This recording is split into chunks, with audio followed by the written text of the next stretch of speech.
வணக்கம் தோழர்களே. ஒன்று கலக்கம் உடற்பயிற்சி ஆராய்ச்சியாளர் பேசுகிறேன். நான் முன்னாள் சினிமா சண்டை நடிகர், நீர் ஊற்றாமல் பழச்செடி வளர்க்கக்கூடிய ஆராய்ச்சியாளர். இப்போது ஒன்று கலக்கம் உடற்பயிற்சி, மருந்துண்ணா மருத்துவம், யோகாவை ஆராய்ச்சி செய்து அதில் வரும் பயன்களை வெளிப்படையாக சொல்லி வற்புறுத்தி தமிழன் கண்டுபிடித்தது என்பதை ஆராய்ந்து அனுபவித்து சொல்கின்றேன். என்னுடைய சேனலுக்கு சப்ஸ்கிரைப் செய்து ஆதரவு தாருங்கள். வாங்க இன்றைக்கி வீடியோவுக்கு போகலாம். இன்றைய வீடியோவில் நான் கண்டுபிடித்த ஒன்று கலக்கும் உடற்பயிற்சியில் உண்டாகக்கூடிய ரசாயன மாற்றங்களை பற்றி தெளிவாக சொல்கின்றேன். முருகன் கண்டுபிடித்த ஒன்று கலக்கும் உடற்பயிற்சி இப்போது தமிழர்கள் மூடர்களாக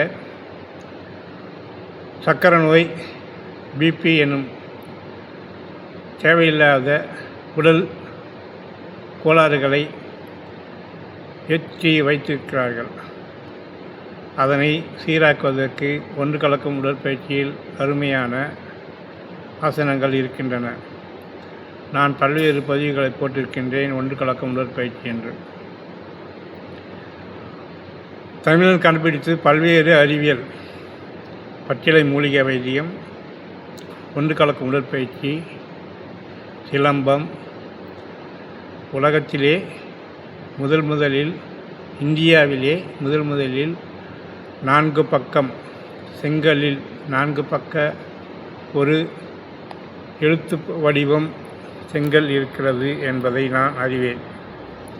அப்படி இந்தியாவிலே முதலில் அச்சிடப்பட்ட மொழி தமிழ் மொழி என்று எனக்கு தெரியும். இப்படி ஆ என்னும் எழுத்தை எப்படி கண்டுபிடித்தார்கள் என்பதை நான் இதில் ஏற்கனவே பதிவு செஞ்சிருக்கிறேன். என்னுடைய இந்த அனுபவம் சேனலில் பதிவு செய்திருக்கின்றேன். ஆ முதல் அவ் வரை அதனுடைய எழுத்து வடிவத்திற்கான சட்டம் அது எப்படி உண்டானது என்பதை தெரிவித்திருக்கின்றேன். இப்போது இந்தியாவை முன்னேற்றச் செல்ல வட இந்தியர்கள், தென்னிந்தியர்கள் என்று இரண்டு பிரிவாக இருக்கிறது. ஏற்கனவே ஆயிரக்கணக்கான சாதிகள், ஆயிரக்கணக்கான மொழிகள் இப்படி இந்தியாவை சீரழித்து கொண்டிருக்கின்றன. சாதியை புகுத்தியவர்கள் வேற்று நாட்டிலிருந்து வந்தவர்கள். நமக்கு சாதி தேவையில்லை என்று பலரும் சொல்லி வருகின்றார்கள். அயோத்திதாச பண்டிதர் முதல் ராமானுஜன் முதல் பாரதியார், அப்புறம் வைகுந்தம் என்பவர், அதன் பிறகு பெரியார், அம்பேத்கர் என்பவர்களெல்லாம் சாதி வேண்டாம் என்று தான் சொல்கிறார்கள். தமிழ் மொழி உலகத்தின் சிறந்த அறிவு மொழி.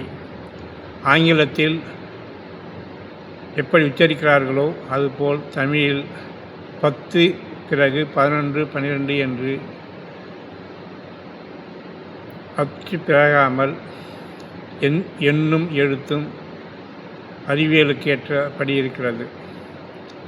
ஆனால் தமிழர்கள் சொல்லக்கூடிய வழிகாட்டக்கூடிய நெறிமுறையில் திராவிட முன்னேற்றக் கழகம், நீதி கட்சி சொல்லக்கூடிய சமூகத்தில் சென்றால், சமூக ஒற்றுமை மேற்கொண்டால் இந்தியா வல்லரசாகும். நயா சிஸ்டம் சதிர்வர்ணம் என்பதை குப்பையில் போட வேண்டும். நயா சிஸ்டம் சதிர்வர்ணம் என்பதை குப்பையில் போட்டுவிட வேண்டும். அதை நாம் ஏற்றுக்கொள்ளக்கூடாது. கன்னத்திலையும் பிறக்க முடியாது, கக்கத்திலையும் பிறக்க முடியாது, பாதத்திலையும் பிறக்க முடியாது. அறிவு கட்டவன் ஏமாற்றி வாழ்வதற்காக சாதியை பிரித்து வர்ணத்தை பிரித்து உழைப்பவர்களின் உழைப்பை சுரண்டு தின்பதற்காக கண்டுபிடித்ததை நாம் ஏற்றுக்கொள்ளக்கூடாது. ஒன்றே குலம் ஒருவனே தேவன் என்று அறிஞர் அண்ணா சொன்னதை பின்பற்றி வாழ்வோம். உடம்பே கோயில் உயிரே தெய்வம் என்று திருமூலர் சொல்லியிருப்பதை பின்பற்றி வாழ்வோம். இப்படி அதேபோல வள்ளலார் அவர்கள் சொன்னது போல உருவம் தேவையில்லை, ஜோதியே தெய்வம் என்பதை ஏற்றுக்கொண்டு கூட வாழலாம். ஆனால் தேவையற்ற சிலைகளை வைத்து இதுதான் தெய்வம், இதுதான் நமக்கு எல்லாமே கொடுக்கிறது என்பதை பொய்யாக சொல்லி ஏமாற்றி வாழ்கிறார்கள். எந்த கடவுளும் ஒரு பறிக்க சோறு கூட சாப்பிடுவதில்லை. ஆனால் சொல்வது என்னமோ கடவுளுக்கு படைத்த உணவு. கடவுள் என்ன உணவை சாப்பிட்றாரா? நான் சொல்வதை யாருக்காவது வருத்தம் இருந்தால் வருத்தப்பட வேண்டாம், உங்களுடைய விருப்பம். ஆனால் மூட நம்பிக்கையாக போகக்கூடாது என்பதுதான் என்னுடைய ஆசை. இந்தியா உலக நாட்டில் கேலி கூத்தாக இருக்கிறது என்பதுதான் என்னுடைய பார்வையில் தெரிகிறது. அதை நீக்க வேண்டுமென்றால் சமூகம் முன்னேற வேண்டும் என்பதுதான் என்னுடைய அவா. ஓம் நம சிவாயா என்பது 9 கிரகங்களாலான உடம்பு என்பதுதான் ஓம் நம சிவாயா என்னும் தமிழன் கண்டுபிடித்தது. ஓம் என்றால் 9, நம சிவாயா என்றால் நம்ம உடம்பலானது.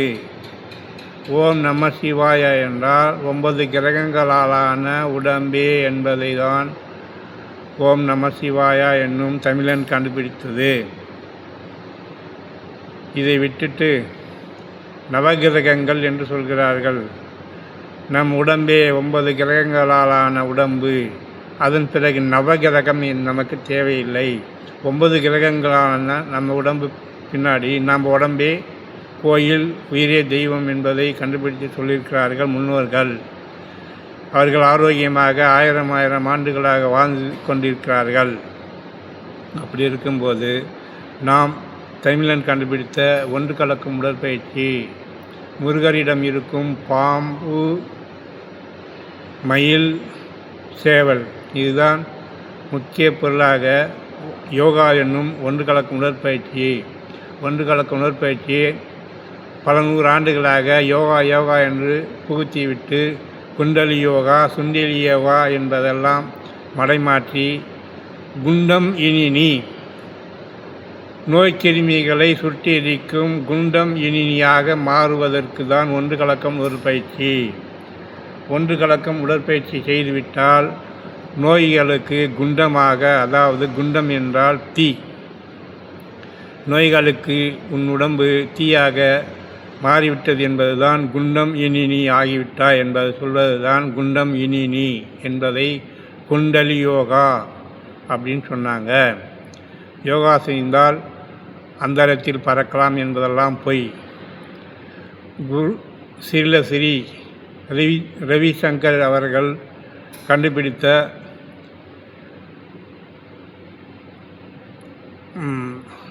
ஆர்ட் ஆஃப் லிவிங் என்பது தவக்கலை ஏரியில் கத்துதி. அதுபோல் ஒரு கம்பிடிக்கும் மனிதன் மூச்சிழுப்பது போல் 600-700 முறை கபாலபதி என்னும் மூச்சு சுவாசத்தை செய்து ஆரோக்கியத்தை கண்டுபிடித்திருக்கின்றார் குருஜி ரவிசங்கர் அவர்கள். ஆசன ஆண்டியப்பன் அவர்கள் யோகாவில் PhD பட்டம் பெற்று தமிழுக்கு பெருமை சேர்த்திருக்கிறார்கள். ஒன்று கலக்கும் உடற்பயிற்சி செய்து ஆரோக்கியமாக இருக்க நான் கேட்டுக்கொள்கிறேன். மீண்டும் வேறொரு பதிவில் பார்ப்போம். பார்த்தமைக்கு நன்றி, வணக்கம்.